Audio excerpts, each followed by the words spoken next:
チェケラドネーションです。今回は日本最強の15人集めたら世界一とレース説やっていきたいと思います。クランリーグですね。2023年最初のクランリーグになります。なんとね、去年の一番最後ですね。2022年の12月のシーズンではグローバル2位フィニッシュ、クランリーグの2位だったというわけなんですが、2023年一発目は何位を取ることができるんでしょうかという、そういうね、クランリーグ一発目になりますが、初日の結果はこちら39対31ということになりました。早速やっていきましょう。はい、というわけで早速やっていきましょう。りゅうたくんからクイヒーラバルにドラゴンライダーが入った形と。今日なんですけど、結構ね、この後スーパーボーラーを使ったね、前回がね、結構出てきますが、ウォーデンに結構何をつけるか、ヒーローペットですね。ヒーローペット何をつけるかっていうところが、結構、クラクラ界隈でもいろんな方がいて、配置によってね、切り替えができるっていうのはレジェンドリーグ以外で結構できるので、その配置によるっていうのは当然あると思うんですけど、基本的にはもう普段使ってるヒーローペットで使う方が一般的だとは思うので、その辺も注目してみていただければなと思います。はい。さあ、まずは突イエティで援軍釣りつつという形ですね。ちょっとね、1月シーズンね、今までね、このシリーズは結構ライブでね、アタックすることも多かったんですけど、日本じゃねえや、家にいないことの方が多くて、ほとんどね、ほぼ外にいた、1月みんな忙しかったですよね。ぶっちゃけで言っちゃうと、これ、攻め残しがね、やっぱり出てしまっています。今月、1月シーズンのアタック。何個か出てしまってるような状況ですね。1月はね、正直結構忙しい人も多いのかなというところで、開催自体をどうするかもちょっと悩んでたところではあったんですけど、全員にね、ちょっと集まっていただいてという形で、マッチング自体も結構遅刻が入って、遅くなってしまったりとかいろいろあったんで、ギリギリにはなってしまってたんですけど、そういったこともありね、ちょっと、いつもよりは少し、本気度は少し薄れてしまってるかもしれないですね、今月のシーズンは。ただね、それでもね、かなりいいアタックめちゃくちゃ多くてね、参考になるアタックは非常に多いと思うので、ぜひ皆さん、ここからね、7日間上がりますのでね、見ていただければと思います。はい。もうすでにすごくいいルートが作り上げられてるんですが、この後このエアスイーパーのところに穴開けをすることで、真ん中のマルチ IT だったり、クランジャもかかってきますね。そこら辺を見ていくと。キングとロイヤルチャンピオンを10時のね、9時、10時のところに入れていきつつ、ここ、かなり痛いですね。モノリスがぶっ刺さっていくところを、インビジブルでかわしつつ、ホーミングチェックのバルーンまでしっかり奥まで届けて、かなりの空罠を見ていってますね。さあ、ここからタウンラバルが始まります。さあ、モノリス痛い。痛いので、ここはさすがにそうですね、フリーズかけつつ、タウンホールの方は、ディギがね、入ってくれたおかげで、フリーズのようなね、効果をやりつつ、さあ、ここでクイーンクロックで相手のクイーンを潰していくと。ちょっとね、さっき援軍のラインって言っちゃったかもしんないけど、最初に突イエティでぶっかましてますね。で、裏ですね、こっから4時のところ、バルーンからのドラゴンライダーで最終のマルチ IT のところを見ていくと、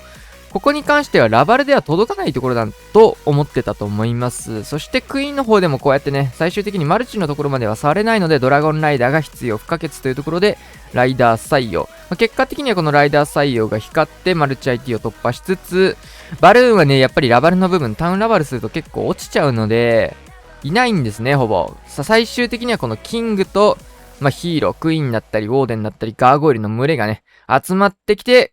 小物での全開になります。巨爆2つとガーゴイル。ウォーデンがね、こうやって残ってくれることでフィニッシュと。ガーザス。さあ、続けて。クラウスですね。トツイズのラバル。クラウスというとね、結構いろんな変わったアタックも多いんですが、もともとはこういう、テンプレ的な編成も使うと。さあ、まずはこれ、ウォーデン付きの突水をぶちかましていくんですけど、さあ、エアスイーパーの方もフリーズをかけることで確実に届かせたいところまで届かせていくと。これね、タウンホールが取れるわけでもないところにウォーデンを使って突水をね、かましていくっていうのね、なかなか勇気のある選択かなと思うんですが、こういうね、ボックス陣結構中心部に火力の高く、かつ、取れるとね、美味しい施設が固まってることも多いので、最初にここを削っていくと、ある意味天才のようなものですね。兵器は使っちゃってるんで、あれなんですけど。そしてこのままヒーローの方でタウンホールを取っていくと。ボックスに対するスーサイドって結構こういう形でクイーンでタウンホール見つつ流してキングを投石ヒーローのところ。で、ロイヤルチャンピオン真ん中対空砲っていうのがね、天才ラバルでも、純正のラバルでも、突ウィズラバルでも、どのパターンでもテンプレな考え方かなっていうところ。それをね、かなり綺麗に今回も前回まで繋がっております。特にね、今回ちょっと対地クロス2本とインビジブルターマであるので、クイーン短期で突っ込むには少し重いですよね。クロスボウ両方入ってるので、ここはロイヤルチャンピオンもちょっとキングの代わりじゃないけど、縦ユニとして使いつつ、さあここ、ありがたいですね。逆にこのインビジブル。まあ、リクスケにちょうど捕まるタイミングだったので、そんなに影響もなく、さあロイヤルチャンピオンブーメランぶっ飛ばしていきつつ、さあタウンホール起動したので、ここで殴っていくと。終わったところでラバル。ここからがね、ウォーデンいないラバル、ここ腕の見せ所ですねっていうところなんですが、まあ、選んだ理由がやっぱりマルチ IT ではなくシングル IT2 つっていうところですね。これによってウォーデンがいなくても成り立つというところで、まあ、先にウォーデンを使っていった。まあ、逆にマルチ IT だと別の戦術だったり、別のスーサイドだったり、なんかいろんなね、やり方もあるのかなと思います。はい。第1クロスで、かつシングル IT っていうのは、まあ、ウォーデン付きじゃないラバルでもやりやすさがあったかなというところ。そして今回、アイスラバを使用できるというところですね。アイスラバハンドでタゲ取りつつ、フリーズを使い続けて相手のクイーン投石機を固めて処理なんですけど、ちょっとここ、ギリギリですね。間に合った。やっぱりね、ウォーデンのいないストライカー処理は結構難しいので、今回はフリーズを使ってったんですが、それでもね、バネだったり、まあ、ちょっと大砲にタゲられたりで、怪しい部分もあったんですが、最終的にはこのアイスラバーのフリーズも光ってますね。うん。フリーズも1枚余っての前回ガーサス。まあ、クラウスらしいアタックかなという感じですが、非常に、まあ、最初の突ウィズのね、ウォーデン使っちゃうところって、まあ、僕は結構普段そんなにはやらないのでね、勇気いる選択かなと思いますが、特にタウンホール取れないね、タイプの形なので、ガーサス。さあ、ヒロヤスさん、こちらもトツウィズラバルですね。まあ、トツウィズといえば、星さんだったり、ヒロヤさんだったり、日本では有名な形になると思うんですが、ラバー縦しつつのトツウィズ。まあ、今回は、投石マルチあたり、クイーンあたりの方へ入れていくような形になりそうですね。まあ、罠も出てきつつ、まずは投石機クロスボウを打てるような角度でインビジブルかましていきつつ、穴開けも入りましたね。さあ、このままそうですね。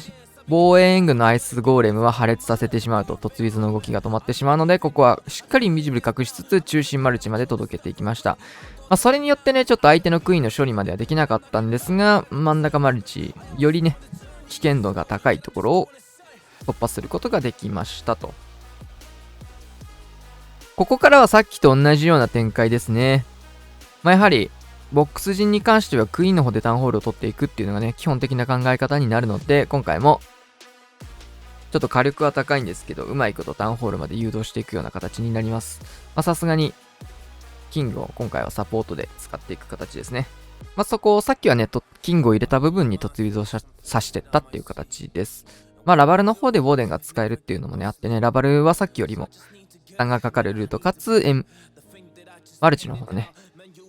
あれもかかってますね。マルチの IT にもかかりつつっていうところをさ、ちょっと遅らせていって、アイスゴーレム、キングの方で、ここポイズン残してた部分を相手のクイーンに使ってますね。ストライカーも合わせて、ここ、アイゴレのフリーズいいタイミングで入りましたね。相手のキングをボコボコに殴りつつ、キングの方もこれ穴開け使うことで、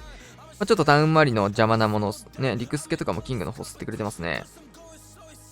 タウンホール起動してるのがちょっと嫌なんですが、キングが若干、フェニックスも少しだけ削ってくれてる状況。リクスケイヤーですね。さあ、ここフリーズ打って、リクスケ固めつつ、クイーンのクロークがしっかりタウンホールまで届いていって、クローク伸びていきます。ロイちゃん使ってないっていうのいいですね。結構安直に考えるとね、タウン脇から流して逆サイラバルなのかなと思ったんですけど、これはモノリスの方から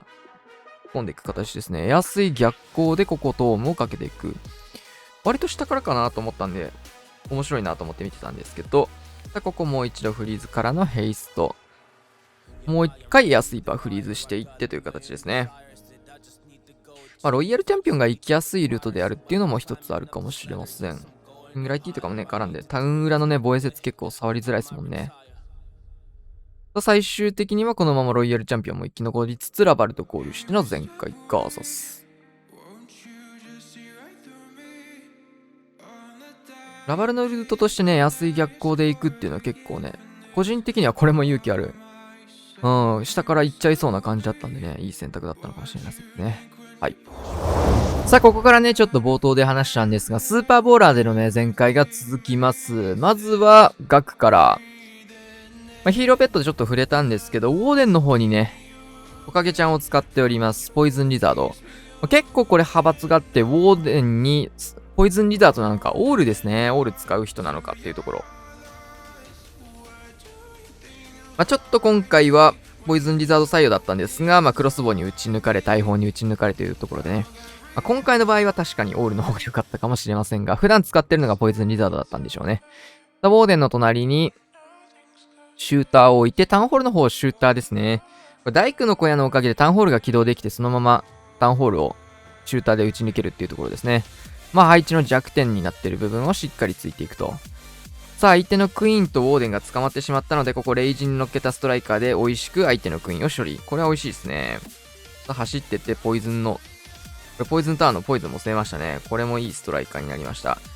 ちょっとキングとしては流れて欲しかったところもあったかもしれないんですが、内側に入っていきつつ、レイジに乗っけてジャンプ。タウンホールの方はね、シューターで見てるので、そもそも左に流して、ジャンプをかけていって、このタイミングでの追い合い後で、レイジも乗っているというところで、ちょっと迫撃に釣られて外周回りかけましたが、中心すごい勢いで進んでますね。進んでますね。レイジに乗って、勢いがすごい。またエレクトロタイタン抜かれてますね。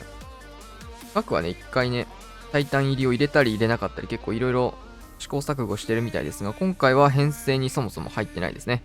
一応タウンホール打てるような感じでシューターも回ってきてはいるんですけど、中心部の横槍もね、結構入っちゃったので、クイーンのクロックだったりも使いつつ、逆サイドからロイヤルチャンピオン、もう中心のね、スーパーボーラー、舞台もすごいですね。しっかり伸びてます。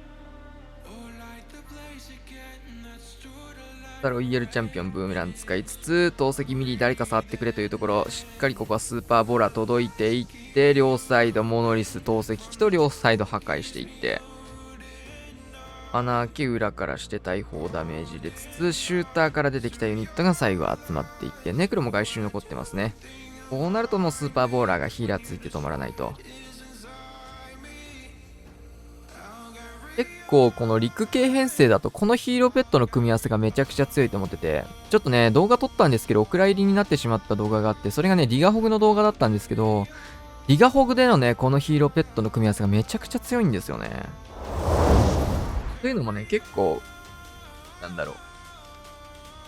う。ウォーデンがね、裏から来る。本体の後ろにつくことが多くて、そうなるとね、ヒーローペットのポイズンリザードがね、結構相手の援軍だったり、リクスケだったり、ヒーローに対して刺さりやすいっていう理由なんですけど。さあ、まずはここは61ライトニングのエレクトロタイタン編成。これもね、かなりもうテンプレ化してる編成の一つですね。さあ、ウィズ島のところ、しっかり範囲入らないようにやりつつ、ここもウォーデンつっていって、お出ひしちゃうとなるとね、結構ね、ポイズンリザードじゃなくてオウル使う方がいい場合も多かったりするんですけど、そうじゃないときは結構ポイズンリザードがね、有効になることも多いと思います。はい。さあ、タイタンの方、今回もガクと同じように、タウンホールのシューターで突破しつつ、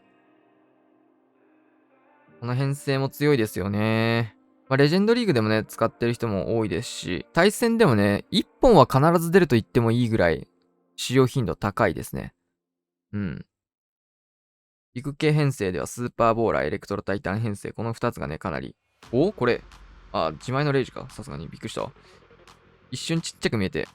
スーパーバルキリーでもなんか入ってたんかと思ったけど、こんなわけないですね。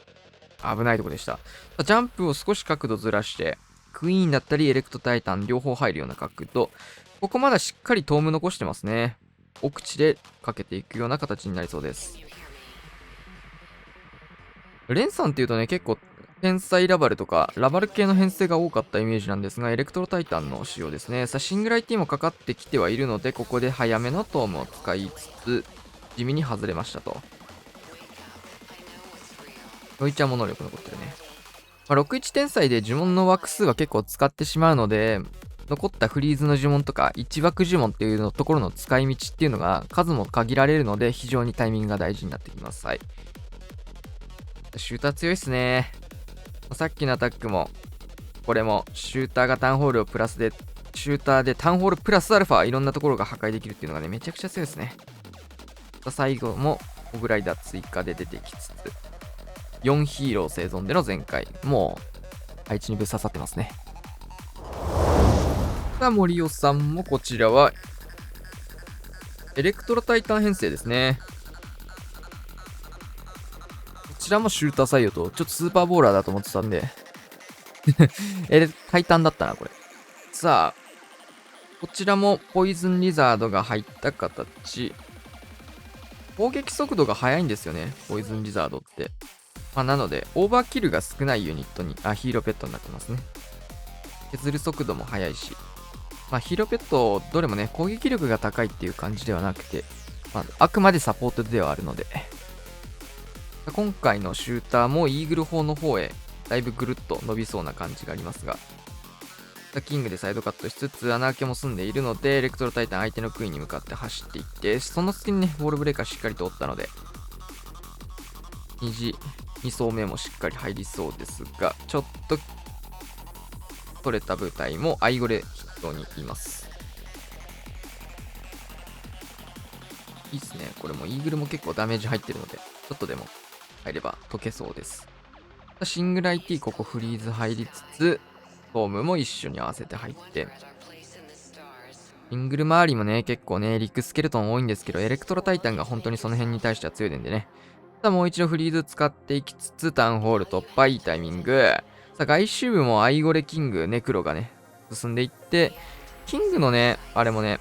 結構派閥ありますよね。ラバル系だと結構、フェニックス使われることが多いんですが、外周部ただ歩かせるようなタイプの編成だと、こういうフロスティを使う人も多かったりっていうところで、やっぱヒーローペットもね、使う戦術によって使い分けていくっていうのが多いですね。普段はフェニックスでもこういう外周部を歩かせるようなキングの使い方の時には、フロスティを使っていくっていう感じ。入れる火力配置がどうなのかっていうところでの使い分けですね。援軍に関してこれ、イエティプラスでスニゴブとかも入ってたんで、たまにタウンホールに投げることもあるのかもしれないですね。スニゴブ入れる理由がなんかあんまりなさそう。普通に外周、ね、こういうシューターとかするならスニゴブ使う必要もないので。2体だけか。でもそれでもスニゴブで埋めてるのはちょっと、確かに。でも強いかもね。さあ、スミス。トツウィズですね。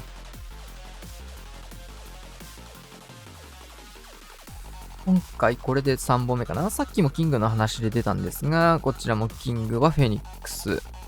フリーズも使いつつというところ。かなり手前に落ちましたね。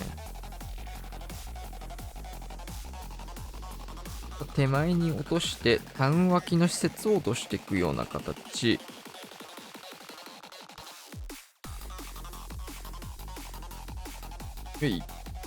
ポイズンタワーがね、入らないような形での最初のフリーズだったと思うんですが。まあ。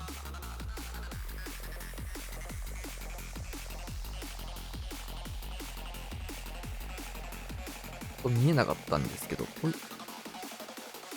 ホーミングとか入ってたのかな。普通にここで落ちたように見えたけど。キングで内側絞めていって、クイーンキング合流していくようなイメージですね。スニゴブまで使ってというところ。1マス空いてるので、ここからクイーンを入れていきたいようなイメージになるんですかね。さあ、ベビドラとジャイアントを使ってロイヤルチャンピオンの盾にしていきたかったんですが、ちょっとね、タイミング合わず、もろにヒットしてしまってます。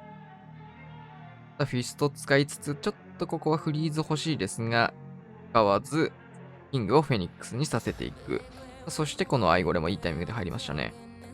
タウンホール起動していって、クイーンの方があんまりタウンホールの方に向かってない。さあ、ここにヘイストかけつつ、一気のトーム。ロイちゃんにも入ってるね。これはロイちゃんがトーム入りつつっていうところで、ディギーも入って、ここはフリーズタウンホール。なんとかタウンホールの方は突破できそう。さあ、両サイドに分かれてフリーズ打ちつつ、ヘイストからのトライか、なんとかロイちゃんまで行きたかったんですが、さすがにトームが切れてるので、それは無理と。ウォーデンがこれポイズンターを受けつつなんですが、ライフオーラを最終的に届けてくれつつ、クイーンがね、一応クローク残して中心部届いたので、ここのクロークで、関係なかったですね。普通にカゴの方で処理ができました。残ってたとしても、このクイーンでちょっとだけ拾うことができたかなというところ。貫通したバルーンが最終伸びましての全開です。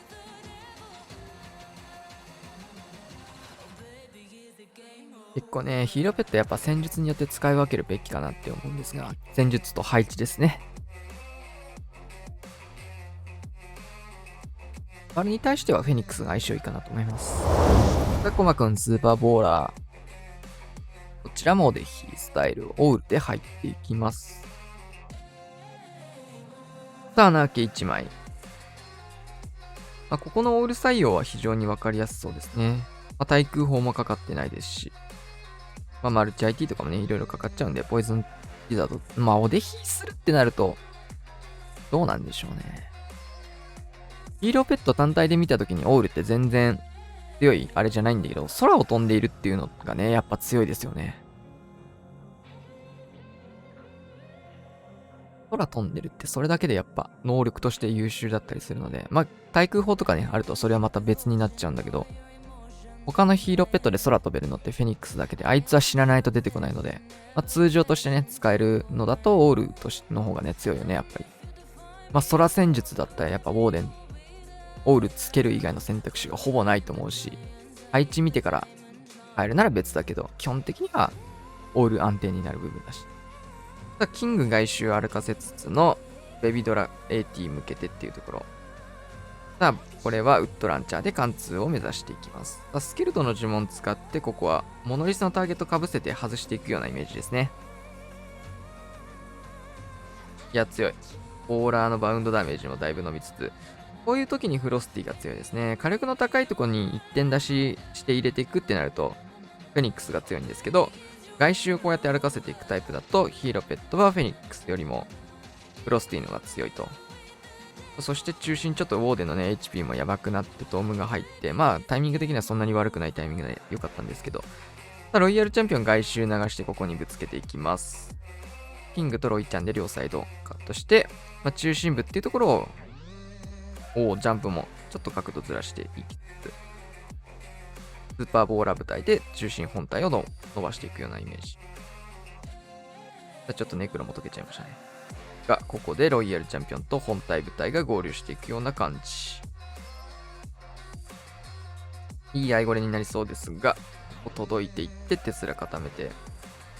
ソラスケそこ引っかかってくれたのは美味しいですね。1秒持ってくれたので、ロイヤルチャンピオンが少しだけ本体と合流するタイミングが長くなりました。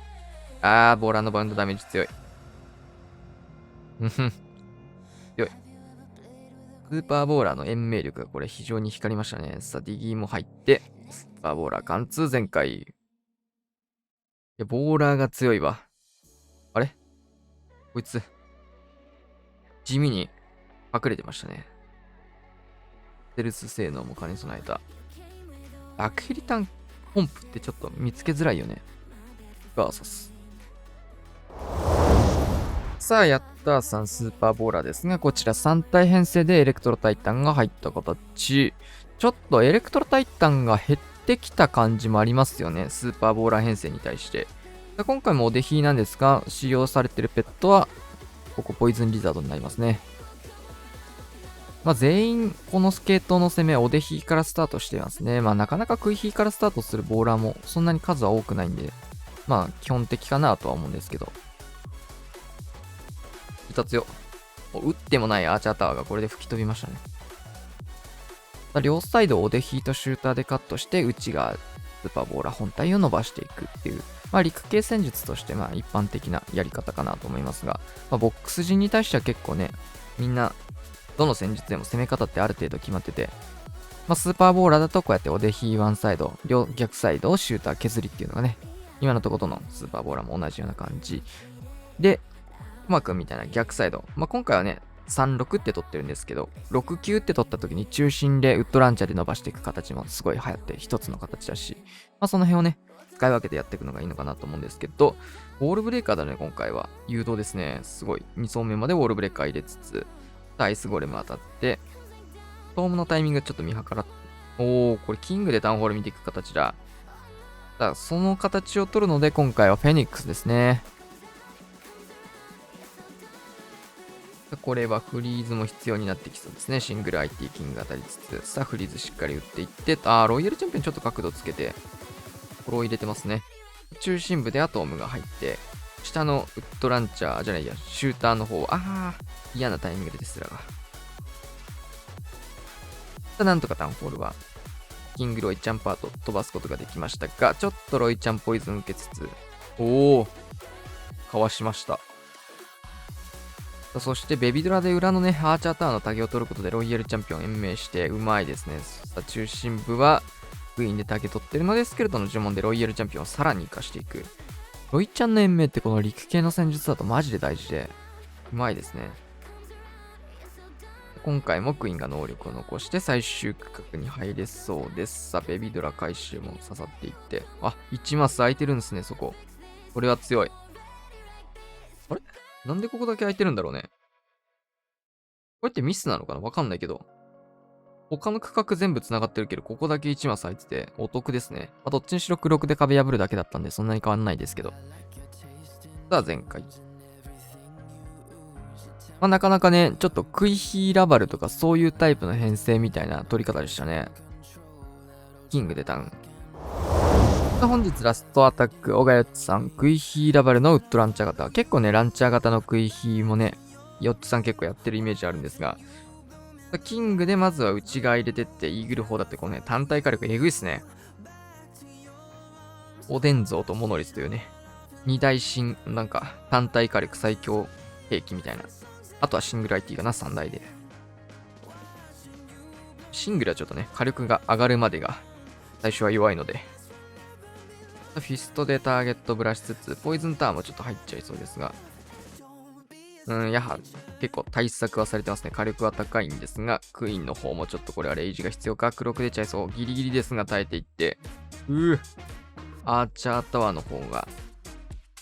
これフリーズですね。いいタイミング。キングの方もしっかりフェニックス入って、イエティと合わせて突破ができました。いや、ここ呪文なしでやってるのうまいですね。クイーンの方めちゃめちゃギリギリなんですが、さあここで改めてレイジを打っていきます。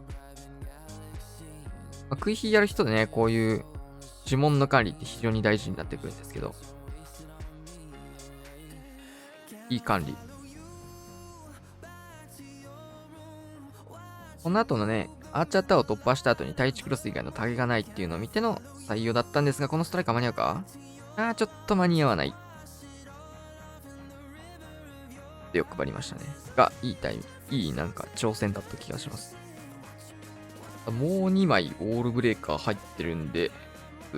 クランジョとかつけてくるのか。実はこれジャンプが入って最終区画にジャンプで飛ばしていくとかなり強気ですね。クローク入っちゃったのがね、このプランだと本当に痛くて、シングル IT もかかってくるんでね、シングルとインビジブルもあるんでね、ここはクローク打てないのがね、きついっすね。ギリギリなんですけど、インビジブルの呪文使って、かわしていきつつ、これはかなりしんどいですが、フリーズ。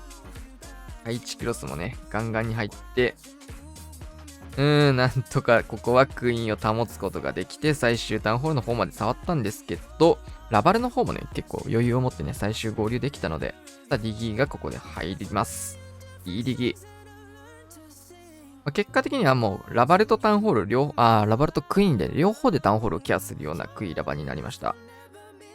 このジャンプはね、かなり強気だったんですけど、刺さりましたね。黒くあればもうちょっと余裕が出たところなので、ギリギリまで最初のレイジを保つ、使わずにね、伸ばしていきたい姿勢っていうのがね、うまさが光ったシーンだったかなと思いますが。さあ、いい展開です。こちらも、フェニックスがキングに使われているような状況でした。はい、というわけでね、今回は39対31初日でした。ちょっとね、スーパーボーラー多いと思ってたんですけど、エレクトロタイタン編成でしたね。勝手にね、森尾さんなのでスーパーボーラーだと思ってたっていうところがあったんですけど、タイタンでした。とはいえ、なんか、陸の戦術もかなり多くなったりとか、今回はなかったんですけど、スタードラノもとかもね、いるので、その辺のスーパーボーラーも今後見れるかなっていうところで、結構ね、ヒーローペットのね、使用どういう組み合わせでやるのかみたいなのね、やっぱいろんな編成で考えられてて、一つ明確になってるのは、なんか、ツーサイドラバーだったり、クイラバだったりで、キングを一区画に入れてしっかり伸ばしていくっていう、ね、高火力のところに刺して伸ばしたいっていう時には、フェニックスがキングについて、外周部に伸ばして竹取り兼、外周伸ばしみたいな時にフロスティが強いみたいなね、そういう使い分けがあって、あとはウォーデンの方で、オールか、ポイズンリザードかみたいなところですね。当たり前ですけど、目的によってヒーローペットは変わってくるかなと思いますので、ぜひね、どういう使い方をするのかっていうのを意識してヒーローペットをつけてみてください。というわけでね、今回はデイ1でした。チャンネル登録をよろしくお願いします。